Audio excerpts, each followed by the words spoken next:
Good day, I'm Camille Pajarillaga from BSCE 1E of Nueva University of Science and Technology, and this is Physics for Engineers 1. For this lesson, we talked about average speed and average velocity. Average speed is the distance traveled over elapsed time. It is also the simplest way to characterize the rate of motion. On the other hand, average velocity refers to the displacement over time, or it is the change in position over change in time. Basically, average velocity is more useful than average speed because it provides more information since it is a vector quantity. It's a one-dimensional vector quantity that gives direction with the use of the signs. So now let's move to the sample problem. So now for the sample problem, a man sprints in a straight line for 50 meters in 8 seconds, then walks slowly back to the starting line in 40 seconds. If the sprint direction is taken to be positive, A. What is the average sprinting velocity?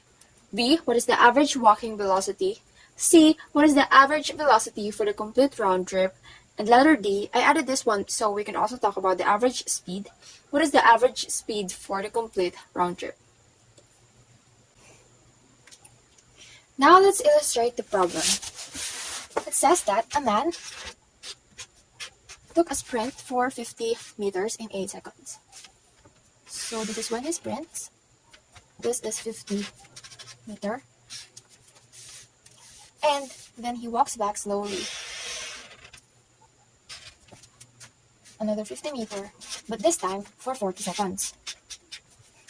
So our man sprints for 50 meters in 8 seconds and walks back slowly for 50 meters again, but in 40 seconds. So our first question, what is the average sprinting velocity? Average sprinting velocity. So to determine what is the average sprinting velocity, let's first identify our given values. So in our formula, average velocity is equivalent to change in position over change in time. So we're looking for the final position and the initial position. So our final position here in the sprinting velocity, so we're talking about the first line. Our final position is 50 meters. While our initial position is 0 because it started from the beginning. And then the time that the man took in sprinting is 8 seconds. So basically this is our final time because obviously the time started from 0. So we need to write our values and substitute it.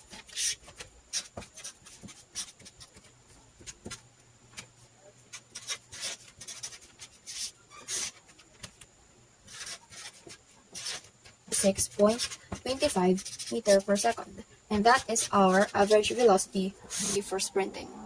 So for the next question, we're talking about the average velocity for walking. So now we're talking about this second line. This time, our first position or our initial position will be 50 meters because it says that he is walking back to the first position. So now our first position here is 50 meters and the second position or the final position is 0. So now it is reversed. So we're just going to write the formula again. Equals change in position over elapsed time. So our change in position happened from 50 meters to 0. So our final position is 0 minus 50 meters over 40 seconds minus 0. Basically, our final velocity will be equivalent to negative 1.25 meters per second. That is the average velocity for walking, negative 1.25 meter per second. We could notice that this sign, it has a negative sign. Our answer has a negative sign because it is obvious that the man is going to the left. As we all know, in our coordinate system, as it goes to the right, it became positive. So this time it's going to the left, so we're going to the negative side of our coordinate system. That's why our answer is negative. So for the third question, what is the average velocity for the complete round trip? So our complete round trip is from here to here, 50 meters, and then going back again. Basically, our initial position now will be equivalent to 0 And our final position is also 0. So our final time will be 8 seconds for the first sprinting time, and then plus 40 seconds for the walking time. So it will be equivalent to 48 seconds. And our initial time will be 0. So to get the final answer, you will just need to compute it again.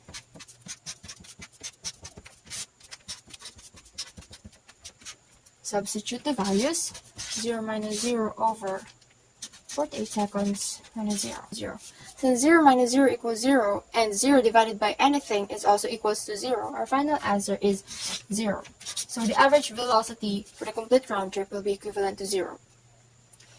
We can also notice here that the final position and the initial position is equal. That is why we have a 0. And then for the last question, what is the average speed for the complete round trip?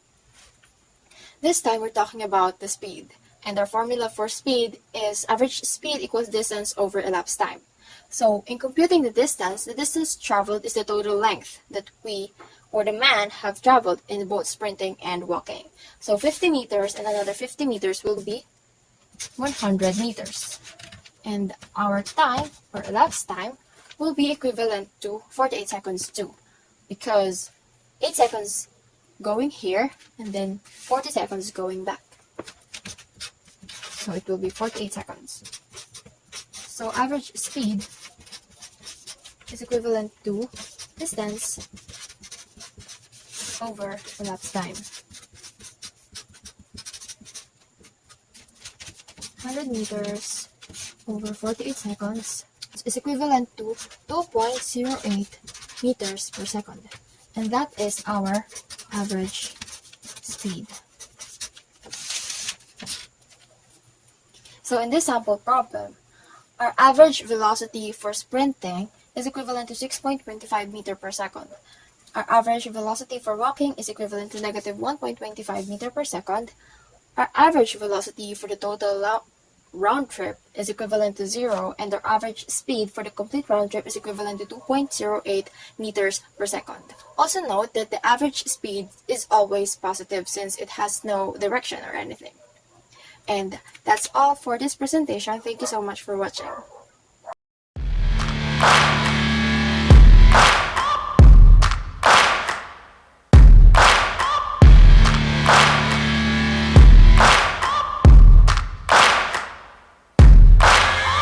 Searching for greatness in a sea of the dying and shameless, a sea of the aimless. I don't wanna be one of the nameless.